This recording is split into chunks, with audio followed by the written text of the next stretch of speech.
Hello, we will continue with the Contract Act. We had started with the topic offer. What is an offer? Offer is a proposal.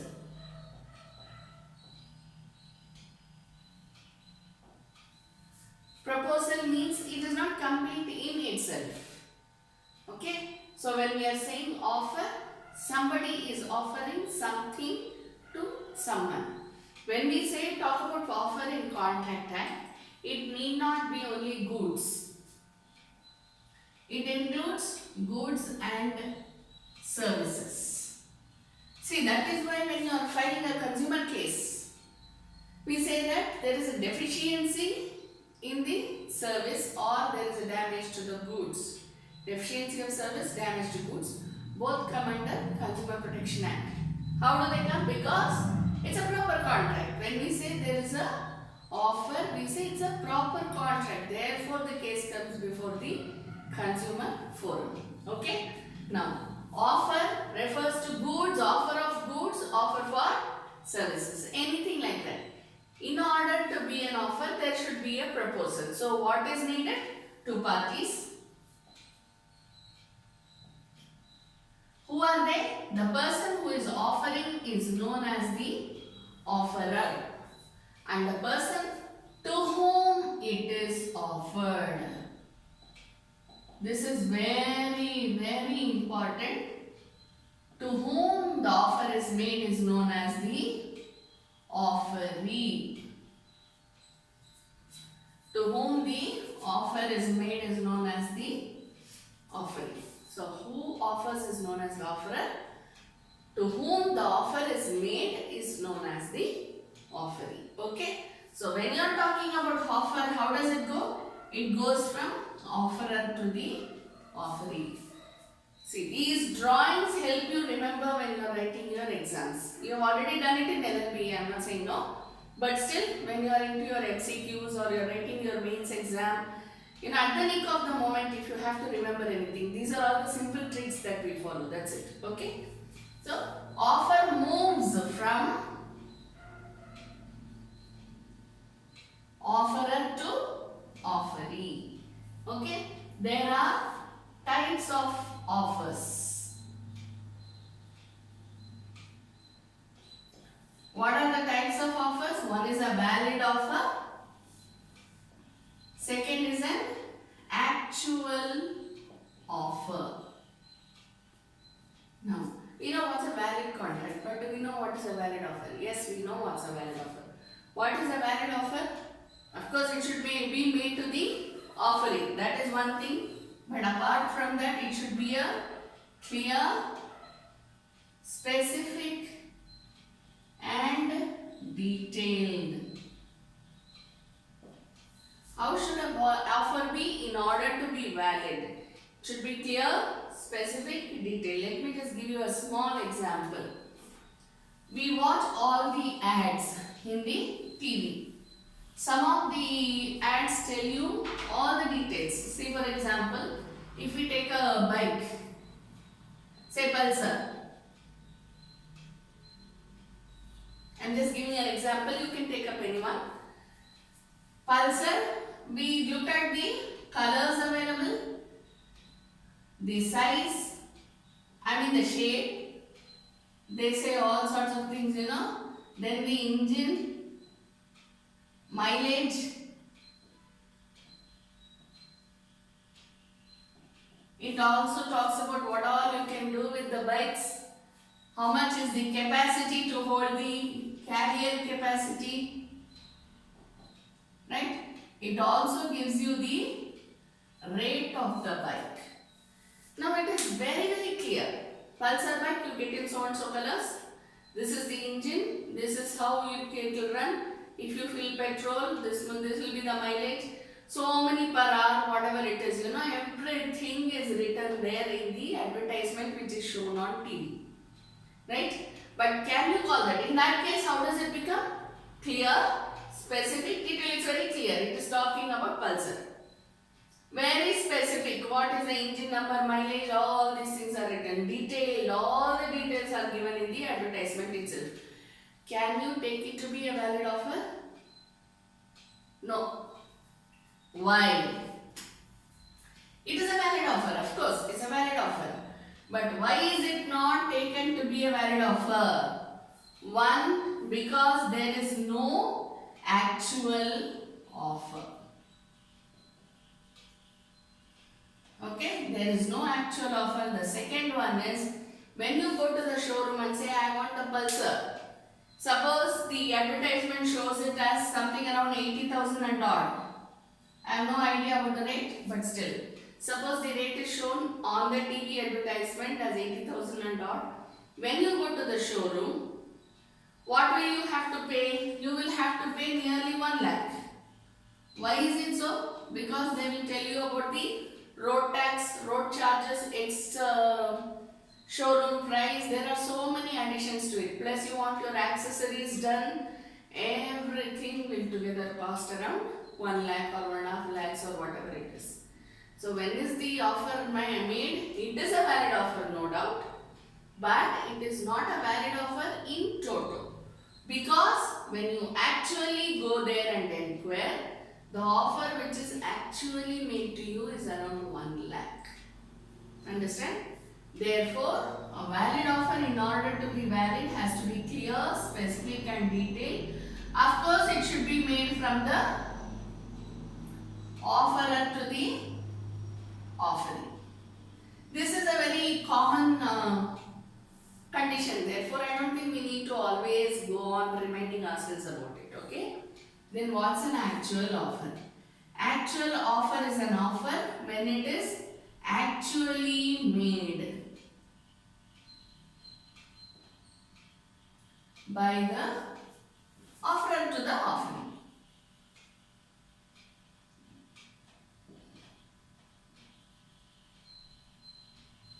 When it is actually made by the offerer to the offering.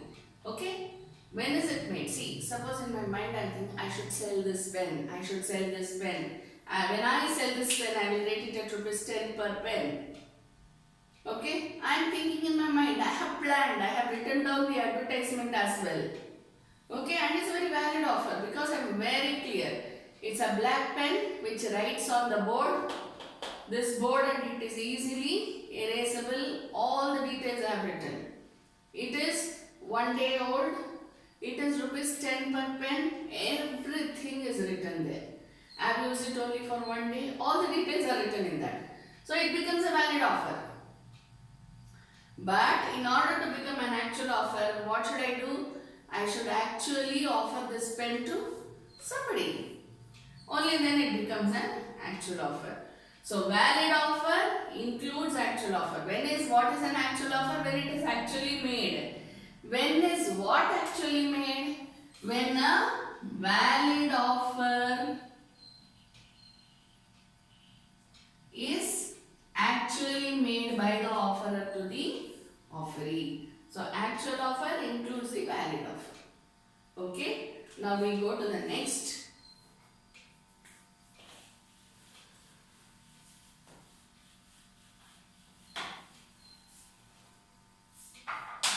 We speak about the offer in rem. Fourth is offer in personam.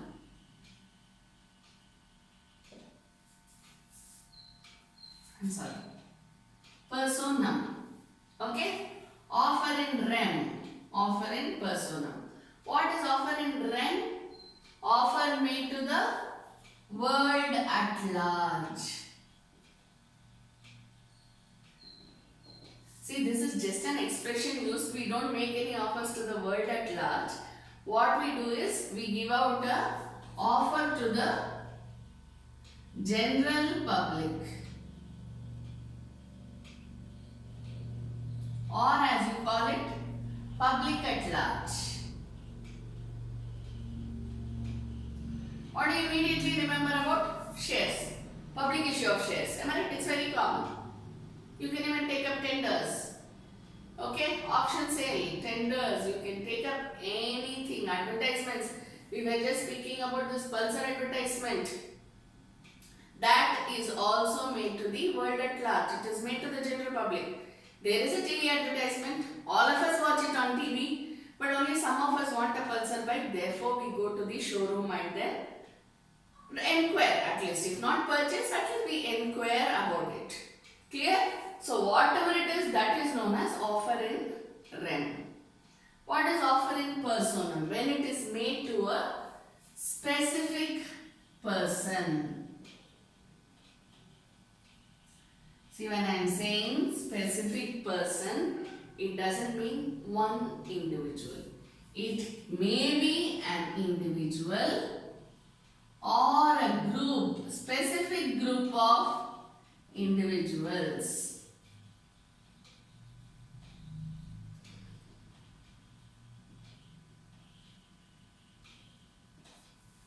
See, suppose I am making an offer to the association saying that I will be your lawyer.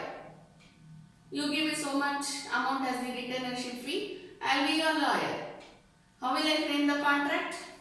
Contract will be framed between the association and me. I should not offer, okay? I am just giving you an example. So when we say offer in personam, it means a specific person. Offer made to a particular person is known as offer in personam. Individual or a specific group of individuals. Okay? So this is the difference between offer in rem and offer in personam. See, whatever is the offer made, at the end, contract is private in nature. Am I right? It is private in nature because it is gotten into only between two or more parties. But it is limited to the parties mentioned in the contract. Clear? Then we go on to the next one.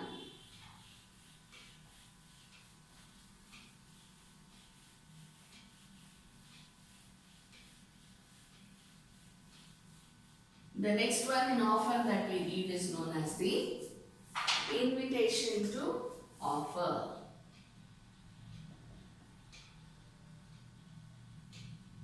Or invitation to treat.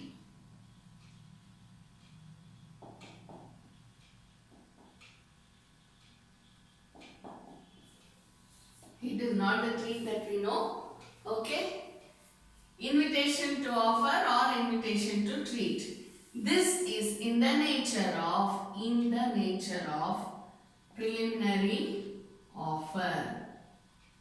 I am not saying this is preliminary offer, mind you. I am just saying this is in the nature of preliminary offer. Okay? Because this invitation to offer may be succeeded by valid offer, valid and actual offer, or it may not be succeeded by a valid and actual offer. Understand? So this is in the nature of a preliminary offer. We will take the same example. When we are talking about invitation to offer, what comes to your mind? Auction, tender, advertisements.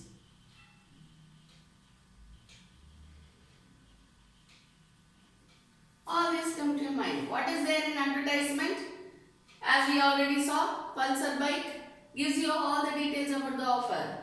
But ultimately, only when you go to the showroom and actually inquire, then you get the actual offer.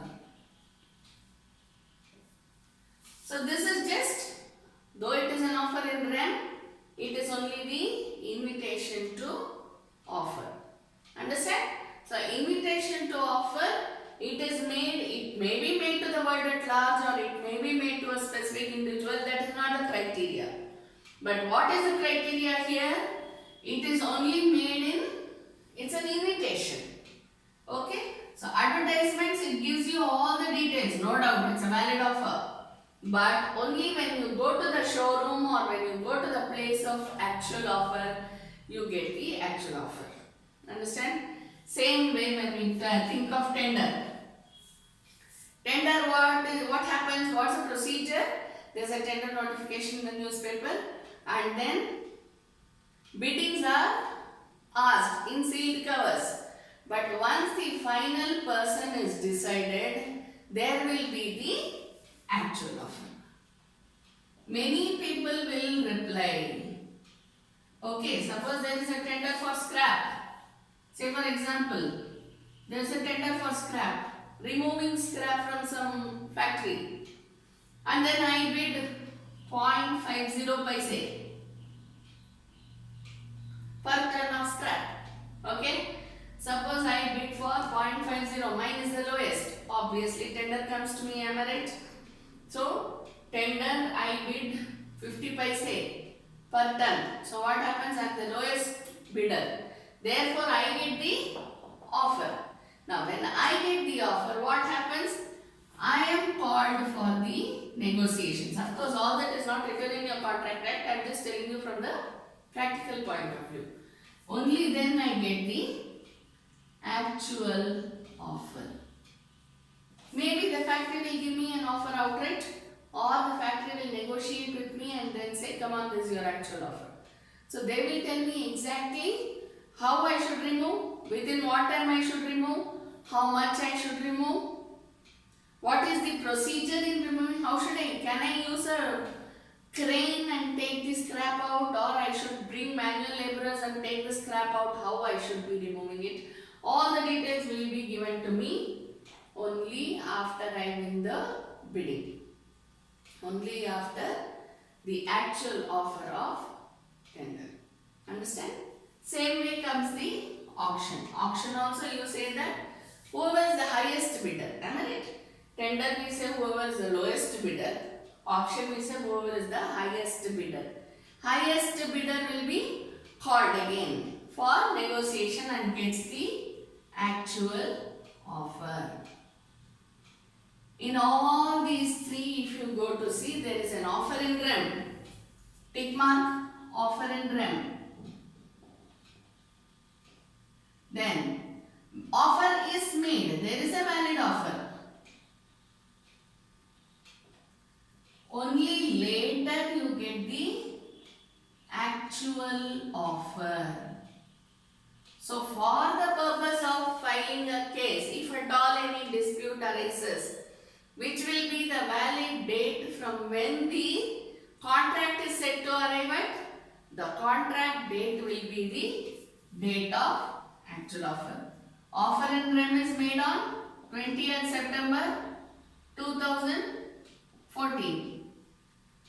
Offer is given to you on the same date. Actual offer will be probably January 2015. That is when you will get into the contract. Understand? That is when you get into the contract. So, what will be the operative date for getting into the contract for the purpose of filing a case? January 2015. Even though it has started from September 2014, these are all not taken into consideration for the purpose of a case. The date of actual offer will be taken into consideration for the purpose of a case. Okay? Then next. So what you should remember, the main points in offer is offer in rem and offer in personam, actual offer, valid offer. Offer means proposal. And how does the offer move? From the offerer to the offering. This you should keep in mind always, because as we go on, it will differ and you should be in a position to make yourself clear while answering the question. Okay? Now we move on to the next one, that is known as acceptance. What do you mean by acceptance? Acceptance refers to agreeing.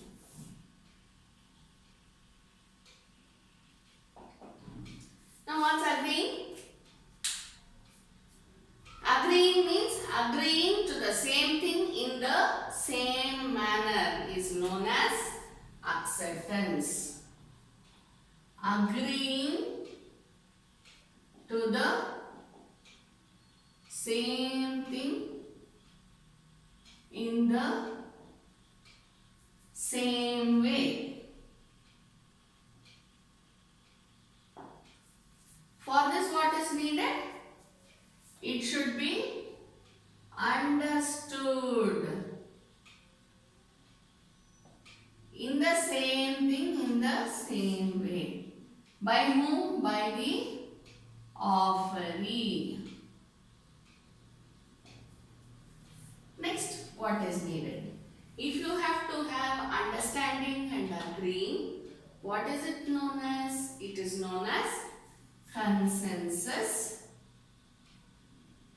ad idem. Think you must be knowing this, am I right? Consensus ad idem means agreeing to the same thing in the same way. This only when it is consensus ad idem, it is known as valid acceptance.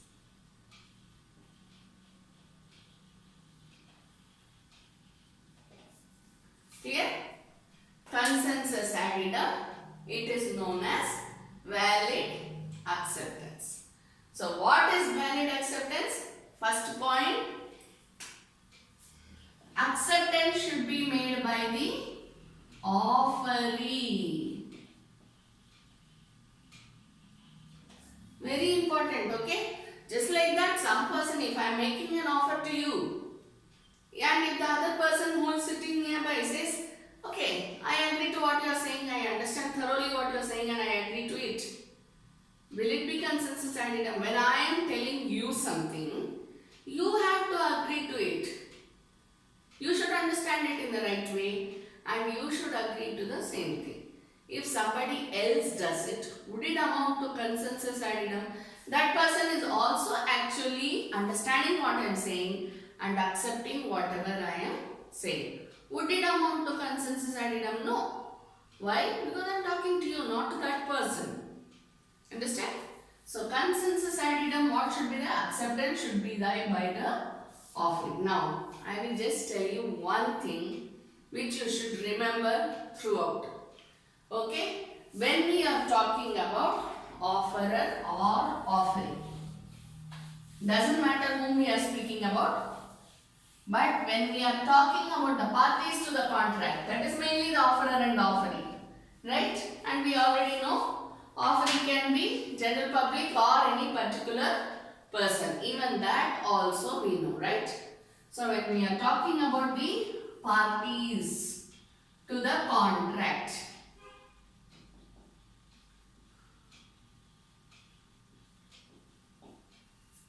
whom should we think about? Obviously the offerer and offeree, right?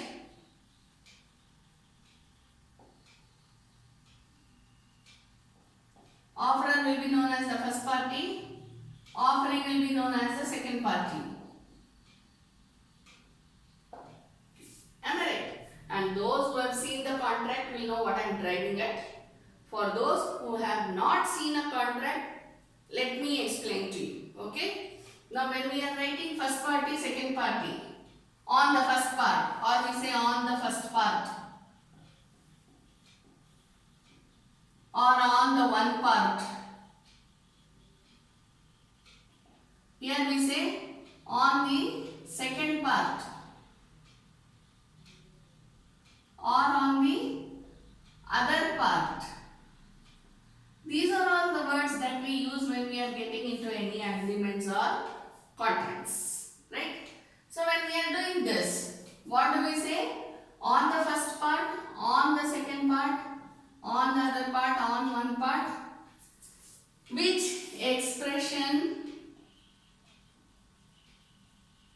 if you are not aware of this, please note it down on a piece of paper, okay? Which expression shall hereinafter or henceforth also you can use, no problem, refer to legalness, okay? This will always be in bracket. When you say first part or second part, this will be in bracket. Legal as successors in interest,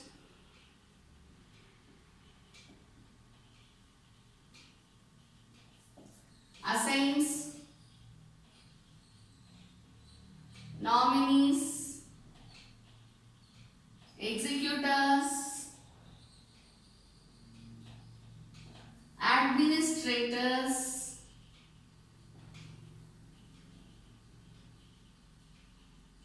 power of attorney holders, agents, et al.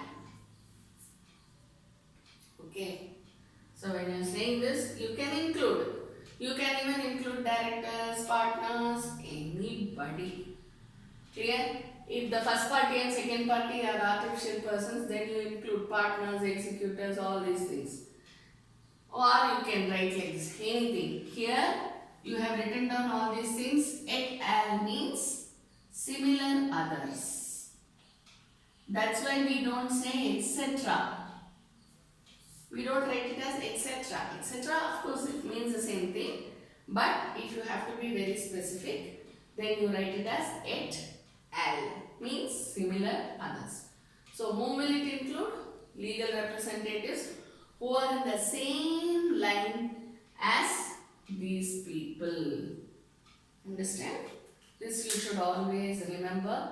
Why? Because when there is a case of contract before you, or see, even there is a partition deed, anything that happens, you should know who are the people who are entitled to take recourse to the courts of law. Okay? Because as we go on, we will read. Of course, you are already reading your LLB, CPC, misjoined or non-joined of parties. Yeah? Suit can be dismissed for misjoined of parties or non-joined of parties, or maybe LRs may be brought on record. I mean, legal representatives may be brought on record. Anything may happen. So you should be first of all clear about who are the people who are entitled to. So if there is a recovery suit, or if one of you become a member of president of Consumer Forum, you should be in a position to make out who can file a case. Who are the legal representatives of the parties as per the contract?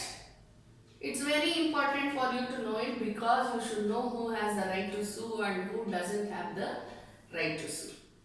Clear? That's why I give you this. Please note it down on a piece of paper and keep it in your mind. For throughout your life you will need this. Okay? I mean, once you become a judge, you will know better than me. But till then, I think you can go on with this. And if you are already a practicing advocate, you must be knowing this. Okay? So what is a valid acceptance? First one is acceptance is made by the offeree. Now you know what I am speaking about. Offeree includes his legal representatives. If it is written in the bracket, that's why every contract you see has that bracket. Any contract, you just open any contract and see. It will have this. You can even see absolute sale deed is a contract. Rental agreement is a contract. Everything is a contract. Formal agreement is a contract. Am I right? We did it. So anything you take it up, it's a contract. So which expression shall include? If you have this there, then you are very, very safe. Okay? Please take it into consideration. Please keep it in mind. Okay? Thank you.